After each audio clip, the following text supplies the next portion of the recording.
9 golden rules of personal finance. எனக்கு ஒண்ணுமே தெரியாதுங்க. பணம் சம்பாதிக்கிறேன். எங்க போகுதுன்னே தெரியல. என்ன வீடியோ பார்த்தாலும் எனக்கு புரிய மாட்டேங்குது. என்ன பண்றதுன்னும் தெரியல அப்படின்னா, இந்த 9 ரூல ஃபாலோ பண்ணுங்க. உங்க லைஃப் சூப்பராவே இருக்கும்னு சொல்லுவேன்.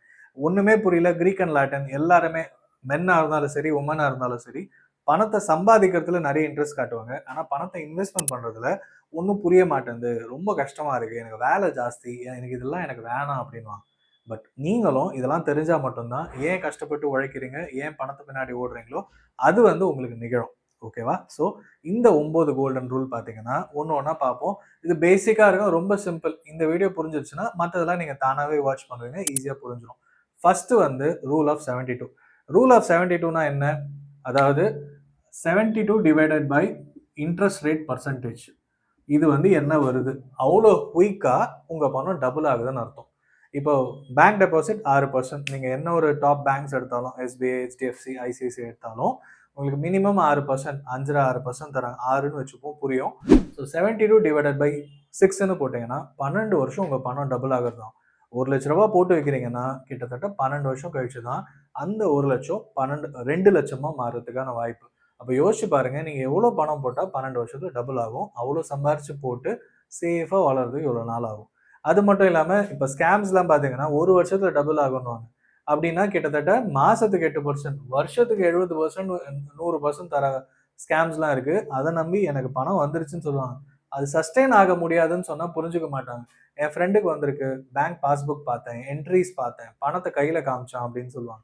பட் பிரச்சனை என்னன்னா ஃபியூச்சர்ல ஒரு 2, 3 வருஷம் கழிச்சு, 4வது வருஷம் கழிச்சு மேல நெறைய பணம் சேர்ந்த பிறகு, கடைசியில சேர்ந்தவங்க இல்ல உங்களுக்கோ பணம் கன்டின்யூ ஆகாது.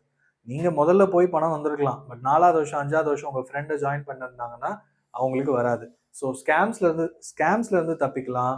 இப்போ மியூச்சுவல் ஃபண்ட் போட்டு பாருங்க. ஸ்டாண்டர்டா 10, 12% அதுவும் ஃபிக்ஸட் கிடையாது. 12% தான் வந்து பெஞ்ச்மார்க் ரிட்டர்ன் சொல்லுவோம். அந்த 12ஆல டிவைட் பண்ணீங்கன்னா 6 வருஷத்துக்கு உங்க பணம் டபுள் ஆகும்.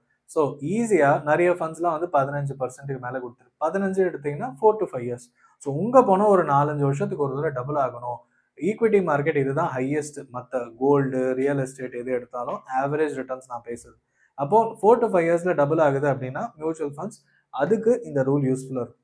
2வது முக்கியமான பாயிண்ட் பார்த்தீங்கன்னா 100 மைனஸ் ஏஜ் ரூல். நெறைய பேருக்கு வந்து நான் எவ்வளோ ஈக்விட்டி மார்க்கெட் அதாவது பங்குச்சந்தையில முதலீடு பண்றது, மியூச்சுவல் ஃபண்ட் மூலமாவும் பங்குச்சந்தையில முதலீடு பண்ணலாம். அது எவ்வளோ பண்றது அப்படின்னு ஒரு டவுட் இருக்கும். உங்க வயசு 30 இருக்கு அப்படின்னா 100 மைனஸ் 30 அப்போ வந்து 70. 70% வந்து போடலாம். அதாவது 70% ரொம்ப ஜாஸ்தியாச்சு அப்படின்னா அந்த அளவுக்கு ரிஸ்க் எடுக்கலாம் அப்படின்றது. ஏன்னா 30 வயசுல உங்களுக்கு வந்து ரிட்டயர்மெண்ட்டுக்கு உங்க பசங்க கல்யாணம் ஆயிடுச்சுன்னா பசங்களுக்கு இது எல்லாமே வந்து 15, 20 வருஷம் கழிச்சு தான் உங்களுக்கு ரிட்டர்ன்ஸ். அப்ப அவ்வளோ பெர்சன்டேஜ் ஈக்விட்டி போட்டீங்கன்னா தாராளமா எல்லாமே லாங் டர்ம் தான். உங்க பணம் சேஃபா தான் இருக்கும். ஐ மீன் அவ்வளோ வருஷம் கன்டினியூஸ் இன்வெஸ்ட்மென்ட் பண்ணீங்கன்னா. மீதி பெர்சன்டேஜ் இன்வெஸ்ட்மென்ட் பண்றதுல 30% வந்து அடுத்த 2 இயர்ஸோ, 3 இயர்ஸோ, 1 இயர்லயோ தேவையான அளவுக்கு கோல் பேஸ்ட் இன்வெஸ்ட்மென்ட் பண்ணீங்கன்னா, ஆட்டோமேட்டிக்கா உங்க பெர்சனல் ஃபைனான்ஸ் சூப்பரா இருக்கும். கொஞ்சம் கொஞ்சமா உங்க கோல்ஸ் எல்லாம் அச்சீவ் பண்ண முடியும். ஸோ இதுதான் 100 மைனஸ் ஏஜ் ரூல். ஈக்விட்டி இன்வெஸ்ட்மென்ட்டுக்காக இந்த ரூல சொல்லுவாங்க. ஸோ 3வது பாயிண்ட் போயிடலாம். 3வது பார்த்தீங்கன்னா, எவ்வளோ எமர்ஜென்சி ஃபண்ட். அதாவது எமர்ஜென்சி ஃபண்ட் எவ்வளோ இருக்கணும்? நான் வந்து மாசம் ஒரு 50,000 சம்பாதிக்கிறேன். எனக்கு மாச செலவு வந்து ஒரு 35, 40,000 ஆகுது. 40,000ன்னு வச்சுப்போம். அப்ப 6 வருஷத்துக்கு 6 மாசத்துக்கு பார்த்தீங்கன்னா, கிட்டத்தட்ட ஒரு 2.4 லேக்ஸ் 2,50,000 லட்சம்னு வச்சுக்கலாம். இப்போ ஒரு 6 to 8 மந்த்ஸ்க்கான பணம் இன்க்ளூடிங் இஎம்ஐ, ஹவுஸ் எக்ஸ்பென்சஸ் இருந்துச்சுன்னா, உங்க லைஃப் எப்படி இருக்கும்னு யோசிச்சு பாருங்க. பயப்பட மாட்டீங்க. ஒரு 6 to 8 மந்த்ஸ்ல நான் ஃப்ரெண்ட்ஸ் மூலமா இன்னொரு வேலை தேடிப்பேன். இல்ல வேற ஏதாவது வேற பிசினஸ் ஸ்டார்ட் பண்ணலாம். கண்டிப்பா வேலை தேட முடியும். எனக்கு அந்த திறமை இருக்குன்னு ஒரு நம்பிக்கை இருந்ததுன்னா, வேலை போனாலும், வேலைய விட்டு தூக்குனாலும் பயப்பட மாட்டீங்க. ஐடில இருந்தாலும் சரி, எந்த துறையில இருந்தாலும் சரி, இந்த ஜாப் இன்செக்யூரிட்டி இருக்கும். பட் இந்த அமௌண்ட் 6x எமர்ஜென்சி அப்படின்ற ரூல ஃபாலோ பண்ணீங்கன்னா, உங்க மந்த்லி எக்ஸ்பென்ஸ் ஒரு குழந்தை இருக்கும்போது இன்கிரீஸ் ஆகலாம். 2வது குழந்தை பொறந்த பிறகு இன்கிரீஸ் ஆகும். பேரண்ட்ஸ் வந்து கூட இருக்காங்க, கண்டிப்பா கொஞ்சம் அதிகமாகும். இந்த மாரி டிபெண்டன்ஸ பொறுத்தும் உங்க எக்ஸ்பென்சஸ நீங்க ரீகால்குலேட் பண்ணி, அந்த அமௌண்ட்ட வந்து நீங்க இன்கிரீஸ் பண்ணணும். 2,50,000னா ஃபிக்ஸட் கிடையாது. ஒன்ஸ் இன் 2, 3 இயர்ஸ் அது வந்து இன்கிரீஸ் ஆகும். கண்டிப்பா அத சேர்த்துக்கிட்டே வாங்க. இதுல இருந்து ரிட்டர்ன்ஸ் எக்ஸ்பெக்ட் பண்ணாதீங்க. எஃப்டி அளவுக்கு ரிட்டர்ன்ஸ் வேணும் அப்படின்னா, லிக்விட் ஃபண்ட்ஸ் மாதிரியான ஆப்ஷன யூஸ் பண்ணி பாருங்க. இம்மீடியேட்டா உங்க பேங்க் அக்கவுண்ட்க்கு வந்துரும். லாங் டெர்ம்க்கு அது வந்து ஒரு ஸ்டாண்டர்டான ரிட்டர்ன்ஸ் குடுத்துட்டு இருக்கும். ஸோ இந்த மாதிரி 6x எமர்ஜென்சி ஃபாலோ பண்ணுங்க. 4வது பாயிண்ட் பார்த்தீங்கன்னா, ரூல் ஆஃப் 72. அதாவது இப்ப நான் வந்து கேஷாவே வச்சிருக்கேன், பேங்க்லயே வச்சிருக்கேன் அப்படின்னாலும் சரி, சேவிங்ஸ் அக்கவுண்ட்ல அது வந்து ஒரு 2%, 2.5% வளர போகுது. நீங்கள் வந்து வீட்டில் கேஷாக ஃபிசிக்கலாக எடுத்து வச்சுருந்தாலும் சரி அவசரத்துக்குன்னு அது வளராது. அது வந்து ரூல் ஆஃப் இன்ஃப்ளேஷன் இந்த 70 போட்டிங்கன்னா எவ்வளோ வருஷத்துக்கு ஒரு தடவை ரூ. 100ன்றது ரூ. 50 ஆகுதுன்னு தெரியும். கிட்டத்தட்ட 72 கணக்கு தான் வருது.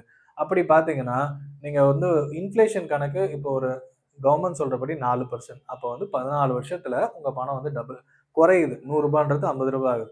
பட் மெடிக்கலு, காஸ்ட் அப்புறமா education inflation, life style inflation இது மாரி ஓவராலா ஃபுட் பிரைஸ் இதெல்லாம் கணக்கு பண்ணீங்கன்னா ஒரு 8, 9% வச்சுக்கலாம்.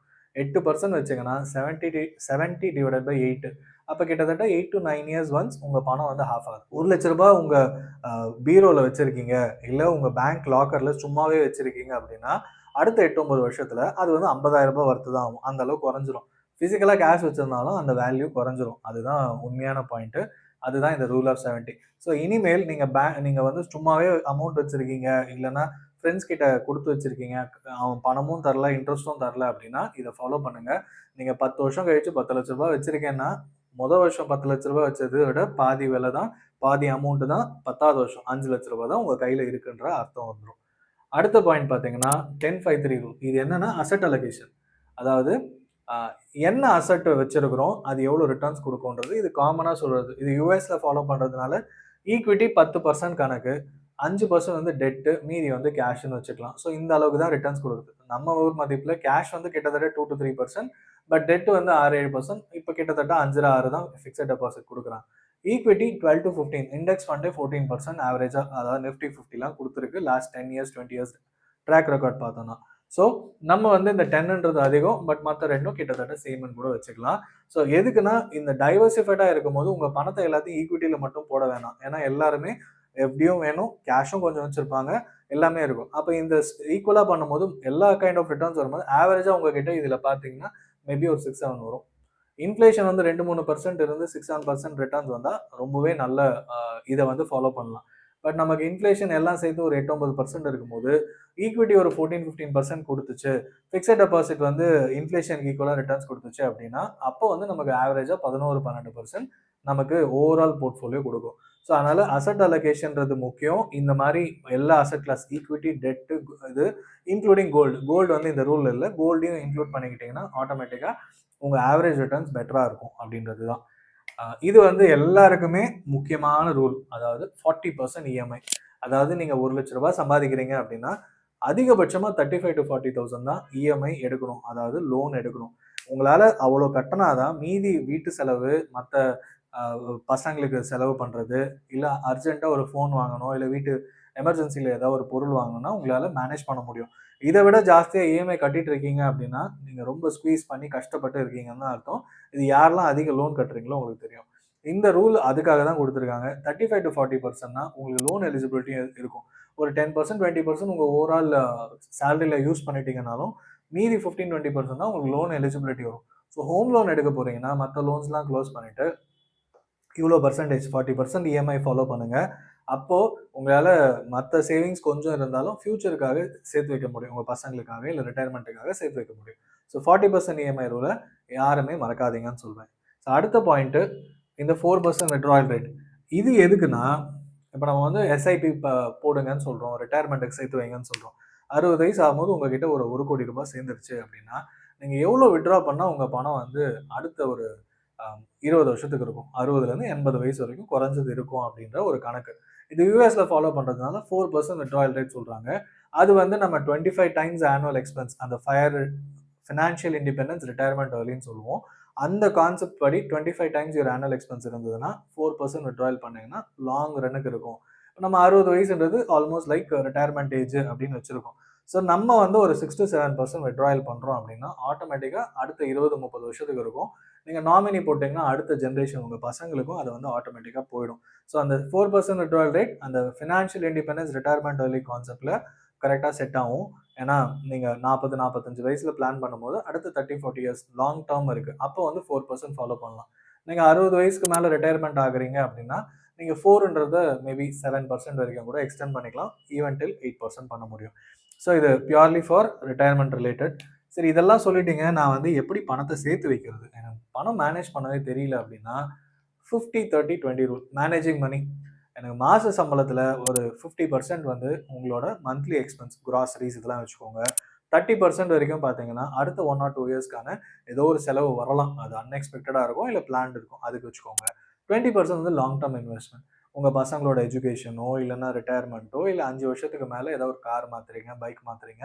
அந்த பர்ப்பஸ்க்காக கோல் பேஸ்ட் இன்வெஸ்ட்மென்ட் பண்ணீங்கன்னா, கண்டிப்பா உங்க பணத்தையும் மேனேஜ் பண்ணுவீங்க, இன்வெஸ்ட்மென்ட்டும் பிளான் பண்ண முடியும். ஸோ லாங் டெர்ம்க்கு இந்த 50, 30, 20 ரூல ஃபர்ஸ்ட் ஸ்டார்ட் பண்ணுங்க. அதுக்கப்புறமா கோல் பேஸ்ட் இன்வெஸ்ட்மென்ட் ஸ்டார்ட் பண்ணிட்டீங்கன்னா, ஆட்டோமேட்டிக்கா ப்ராப்பரா உங்களால லைஃப்ப ரன் பண்ண முடியும்.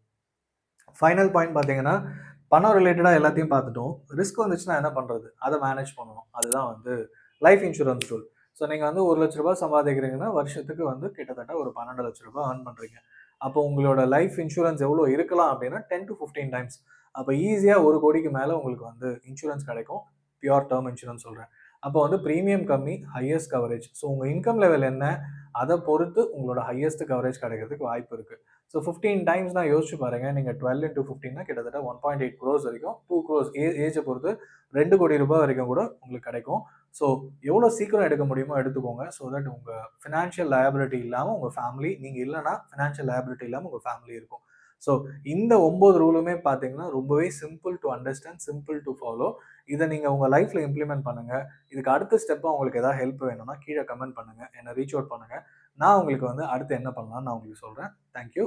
சேனல சப்ஸ்கிரைப் பண்ணிக்கோங்க.